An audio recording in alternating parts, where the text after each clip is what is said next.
Salut à tous, j'espère que vous allez bien. Parlons peu, parlons bien. Lorsqu'on pense à la piraterie, on pense souvent à Johnny Depp, aux pirates des Caraïbes ou encore aux flibustiers européens qui attaquaient les navires marchands espagnols. Et pourtant, entre le XIVe et le XVIe siècle, la mer de Chine était envahie par des pirates d'origine japonaise, les Wako, qui n'avaient rien à envier au capitaine Jack Sparrow et qui faisaient régner la terreur jusque sur les côtes coréennes et chinoises. C'est précisément cette histoire, celle de bandits des mers souvent absents des livres d'histoire nippon, qu'on va explorer dans ce nouvel épisode d'Histoire du Japon.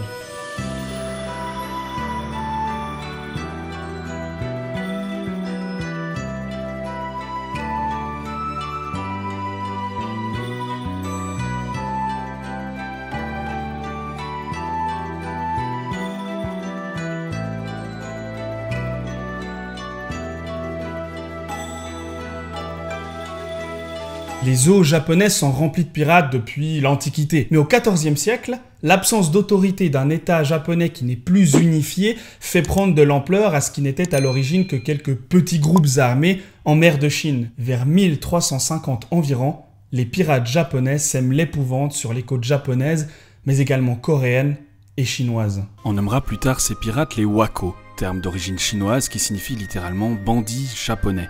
Il s'agit de groupes de quelques centaines de guerriers armés qui agissent en mer intérieure, le long des côtes de la baie d'Issei, le long du Tōkaidō, ainsi que dans la baie de Wakasa ou dans les mers qui bordent Kyūshū. Leurs bateaux, petits à fond plat, sont plus adaptés au transport de marchandises légères qu'à l'abordage, mais ils peuvent tout de même transporter jusqu'à 300 hommes. Les Wako prélèvent sur les navires des droits de passage ainsi que des taxes, et quand un navire refuse, ils le pillent par la force et la violence. Les autorités japonaises n'interviennent que très peu et leur laissent généralement le champ libre. Ce privilège étant dû au fait qu'ils sont considérés au XIVe siècle comme des serviteurs des divinités marines qui défendent leur territoire et dont les vols sont censés servir d'offrande aux dieux des mers. Les Wako s'adonnent à de nombreux actes illégaux, comme l'imposition de taxes ou les pillages. Mais leur principale activité à cette époque reste tout de même la pêche ou le transport d'hommes ou de marchandises. Le statut et le fonctionnement de ces pirates correspond à l'époque à peu près à un groupe guerrier comme un autre, mais leurs connaissances maritimes leur permettent d'agir et de se déplacer sur l'eau. Durant le XIVe et le XVe siècle, les pirates japonais se sentent puissants. Et ils ont raison. L'instabilité politique en Chine et le déclin de l'autorité centrale au Japon fait s'accroître le nombre de pirates le long du littoral chinois.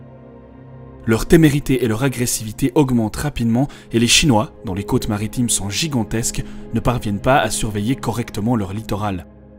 Ainsi, entre le XIVe et le XVe siècle, les pirates japonais pénètrent loin à l'intérieur des terres coréennes et surtout chinoises lors de raids comptant parfois jusqu'à 350 bateaux et 5000 hommes, et durant lesquels ils pillent et détruisent des villages entiers. Leur but ?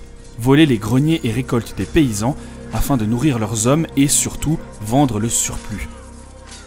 Ces pillages, perpétrés durant une période de crise économique intense, sont menés avec une telle facilité et si peu de risques que cela attire un grand nombre de marginaux, de paysans et de guerriers divers qui se joignent à eux, attirés par la possibilité d'un enrichissement rapide. Les Wako connaissent alors une époque très favorable et de riches marchands chinois n'hésitent pas à faire appel à eux afin d'obtenir des marchandises qu'ils écoulent par la suite.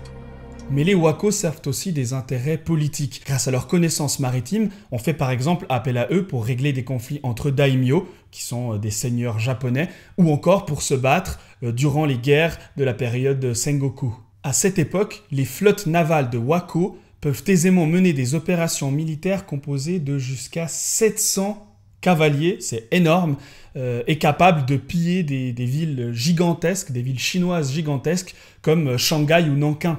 Malgré l'arrestation de plusieurs d'entre eux, des centaines et des exécutions en place publique par le pouvoir central chinois, les pirates continuent à sévir en mer d'Extrême-Orient. Les Wako contrôlent des bases sur Kyūshū et de nombreuses îles au large de la Chine. Ils sont armés de fusils, s'allient souvent à des clans de samouraïs et vont jusqu'à s'attaquer aux navires impériaux chinois ou japonais. Vers le milieu du XVIe siècle, l'empereur chinois de la dynastie des Ming prend une série de mesures pour se débarrasser des Wako, comme l'augmentation des effectifs militaires pour contrôler les côtes ou l'assouplissement de la politique commerciale afin d'inciter les marchands chinois à ne plus engager de pirates. La Chine passe également des accords avec les Portugais, qui viennent tout juste d'arriver à Macao, afin de mener une série d'opérations militaires contre les pirates pour sécuriser les activités commerciales entre eux. Enfin, ils embauchent l'un des cartographes chinois les plus célèbres de l'époque, Zheng Ruozheng, qui élabore une carte détaillée des côtes chinoises et japonaises et indique, grâce à de nombreux témoignages de victimes des pirates ou de prisonniers wako, les lieux où sévissent les wako. En Corée, la nouvelle dynastie des Li choisit de négocier avec les chefs pirates. On leur propose des terres et des richesses, et parfois même certaines fonctions officielles, contre l'arrêt total des raids et des attaques sur les côtes.